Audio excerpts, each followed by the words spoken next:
आज निर्जला एकादशी. संध्याकाळी लावा येथे एक दिवा. पैशाच्या सर्व अडचणी दूर होतील, लक्ष्मी आकर्षित होतील. त्यासाठी आपल्याला हा दिवा लावायचा आहे. तर हा दिवा आपल्याला संध्याकाळी तिन्ही सांजेला लावायचा आहे. तर त्यासाठी आपल्याला कणिक मळायची आहे. कणिक मळल्यानंतर त्याचा एक दिवा करायचा आहे.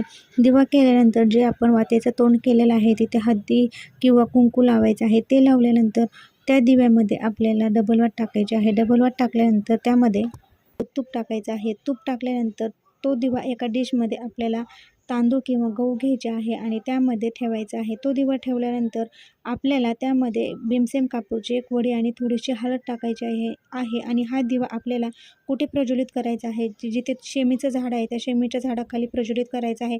शेमीच्या झाडाला या एकादशीला खूप महत्त्व दिलेलं आहे. तर त्या शेमीच्या झाडाखाली नक्की तुम्ही हा दिवा आज रात्री लावायचा आहे. संध्याकाळी तिन्ही सांजेला असा हा दिवा तुम्ही नक्की लावा. सर्व अडचणी दूर होतील. शमीचं झाड नसेल तर पिंपळाच्या झाडाखाली